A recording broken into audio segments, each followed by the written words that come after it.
La République démocratique du Congo a de nouveau accusé les rebelles hutus rwandais des forces démocratiques alliées d'être les auteurs du massacre d'une douzaine de rangers. Cela se passait fin avril dans le parc de Virunga.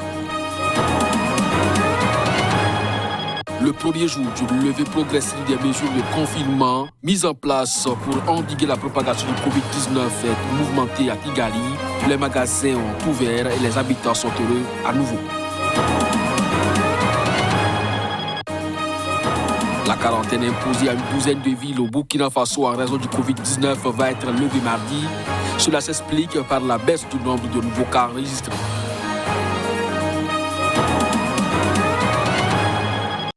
Ainsi se présente le sommaire de cette édition. Bonjour à chacun, bonjour à tous et bienvenue. La République démocratique du Congo accuse de nouveau les rebelles hutus rwandais des forces démocratiques alliées d'être les auteurs du massacre d'une douzaine de rangers fin avril dans le parc de Virunga. Ceci suite au résultat d'une enquête préliminaire dont dispose le général-major Maurice Mamba, le commandant du corps pour la protection des parcs nationaux et des réserves naturelles apparenté. Reportage.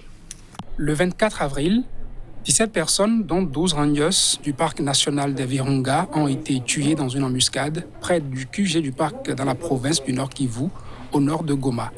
La direction du parc national de Virunga avait alors accusé le groupe armé FDLR FOCA d'être l'auteur de cette tuerie. Dans un communiqué publié 3 jours plus tard, les FDLR ont nié toute responsabilité dans cette embuscade en accusant le régime de Kigali. Premier rapport d'enquête préliminaire qui confirme l'action d'une unité spéciale, CRAP, qui a posé l'acte. Point barre. Les FDLR sont un groupe de rebelles hutus rwandais réfugiés en RDC, dont certains fondateurs, au début des années 2000, ont participé au génocide en 1994 au Rwanda. Leur chef, Sylvestre Mondakumura, a été tué dans le Nord Kivu en septembre 2019. Depuis près de 3 décennies, l'armée congolaise se bat contre des groupes armés dans la partie orientale du pays. Les acteurs de l'insécurité dans l'Est sont dans les parcs. C'est pour cela que les forces armées de la République démocratique du Congo sont en train de traquer les groupes armés qui sont dans les parcs, a affirmé le général-major Agouro. Les zones protégées couvrent 17% de la superficie du territoire national de la RDC, immense pays d'Afrique centrale, soit 2,345 millions de kilomètres carrés. La quarantaine imposée à une douzaine de villes au Burkina Faso en raison du coronavirus va être levée ce mardi. Cela s'explique par la baisse du nombre de nouveaux cas non enregistrés. Observant une tendance à la baisse du nombre de cas positifs de Covid-19, le président Roch-Marc Christian Kaboré a, dans un décret diffusé ce lundi soir, décidé de lever la quarantaine imposée à une douzaine de villes. Le 26 mars dernier, une douzaine de villes, dont la capitale Ouagadougou, avaient été placées sous quarantaine pour freiner la propagation du coronavirus. Initialement prévue pour 2 semaines, cette mesure avait été prorogée pour une durée indéterminée.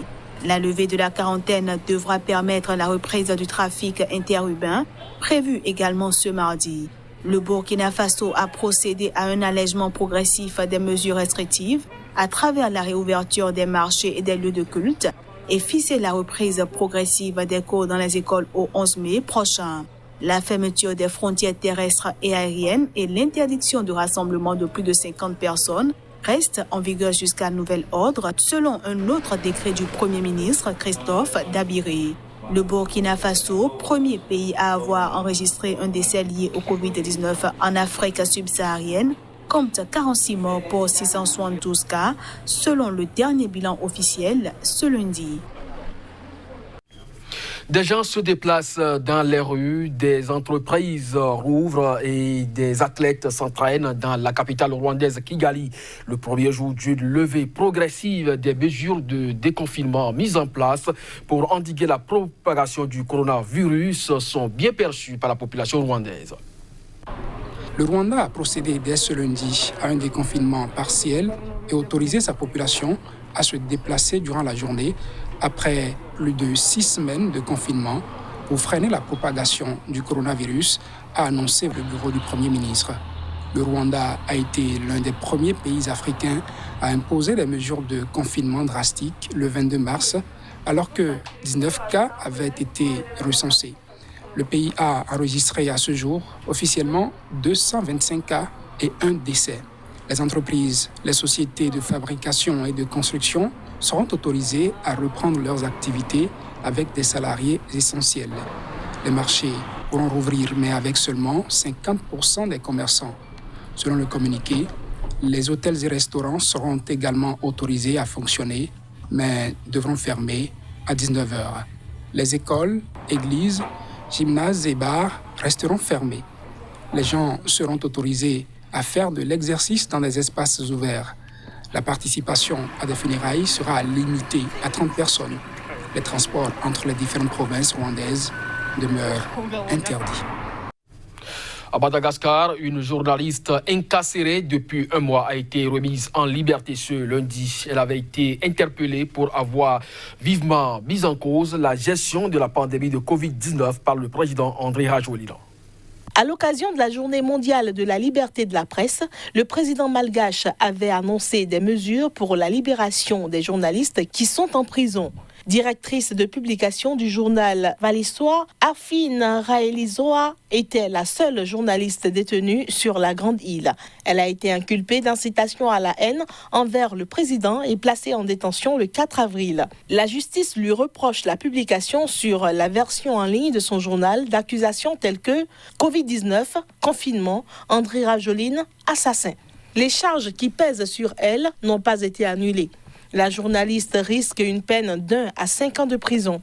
Amnesty International avait sollicité sa libération immédiate et exhorté les autorités malgaches à veiller à ce que le droit de la liberté d'expression, tant pour les journalistes que pour le grand public, soit garanti. Mais le ministère de la Communication malgache a rappelé l'exercice abusif de cette liberté. La dernière mise en détention d'un journaliste à Madagascar remonte à 2015. Pour enrayer la propagation du Covid-19, le chef de l'État a placé sous confinement pendant plusieurs semaines la population des 3 plus grandes villes du pays, dont la capitale Antananarive. Ces mesures ont été depuis levées. Madagascar a officiellement recensé sur son territoire 151 cas de contamination par le coronavirus, mais aucun décès selon le dernier bilan des autorités. En Afrique du Sud, la prochaine audience de l'ex-président Jacob Zuma a été reportée au 23 juin prochain pour cause de pandémie de coronavirus. C'est ce qu'a annoncé ce lundi le parquet. La prochaine audience du procès pour corruption de l'ex-président sud-africain Jacob Zuma, programmée ce mercredi, a été reportée au 23 juin prochain. Cette décision a été prise par le juge en charge du dossier à cause du confinement anti-coronavirus qui limite les déplacements et les audiences. Jacob Zuma, qui a dirigé l'Afrique du Sud de 2009 à 2018, est accusé depuis 2 décennies d'avoir touché 4 millions de rands, soit environ 216 000 euros, au cours actuel de pots de vin de la société française Thales. Ceci dans le cadre d'un énorme contrat d'armement attribué en 1999. Mais l'ancien chef de l'État et le groupe d'électronique ont toujours nié ces accusations. Depuis sa première mise en cause, Jacob Zuma a utilisé toutes les voies de recours juridiques possibles pour tenter d'obtenir l'annulation de ses poursuites. La semaine dernière, il avait toutefois annoncé qu'il renonçait à une ultime requête devant la Cour constitutionnelle, la plus haute juridiction du pays, ouvrant la voie à une nouvelle audience devant le tribunal le 6 mai, c'est-à-dire demain. Jacob Zuma a été, rappelons-le, poussé à la démission de la présidence sud-africaine en février 2018. Il a été emporté par de nombreux scandales de corruption qui ont terni son règne. Le Nigeria a récupéré 311 millions de dollars détournés selon les autorités nigérianes par l'ancien président Sani Abacha. L'information a été rendue publique ce lundi par le ministère de la Justice. Au terme d'un accord conclu sous l'égide des États-Unis et de l'île britannique de Jersey, le Nigeria a reçu plus de 311 797 866 dollars américains saisis à l'ancien président nigérian Sani Abacha. Dans un communiqué, le porte-parole du ministère de la Justice a précisé que ce montant est plus important que les 308 millions annoncés initialement début février grâce au taux bancaire. Cette somme avait été illégalement détournée des fonds publics selon les autorités nigérianes sous le régime du général Abacha, qui a dirigé le Nigeria de 1993 à sa mort en 1998 à l'âge de 54 ans. Le rapatriement de cet argent est la troisième phase d'un prélèvement de 500 millions de dollars sur les comptes de Sani Abacha à travers le monde, faisant suite à une décision de justice américaine en 2014. En avril 2018, le Nigeria avait déjà indiqué avoir reçu plus de 300 millions de dollars venant de Suisse, une somme saisie sur les fonds de la famille Sani Abacha.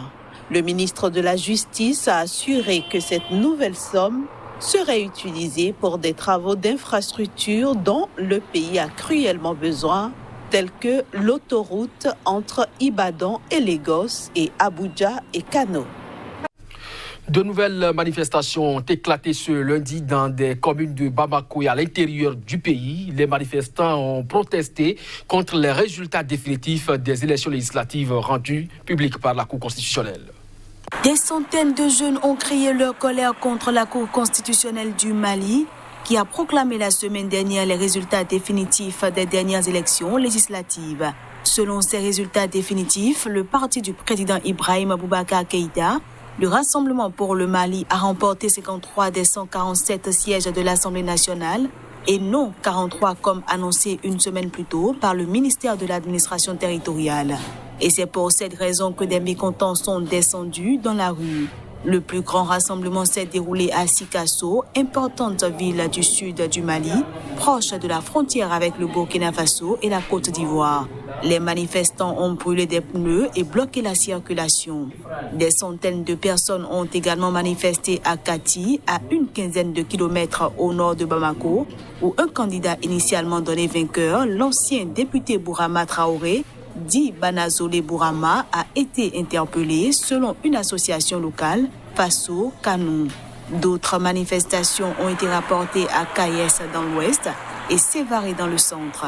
L'enjeu de ces élections législatives était de renouveler un parlement élu en 2013 et dont le mandat devait s'achever en 2018 et de faire avancer l'application de l'accord de paix d'Alger. Ce sera tout pour ce journal. Merci de nous avoir suivis. Très bonne journée en compagnie des programmes de SICA. À très bientôt.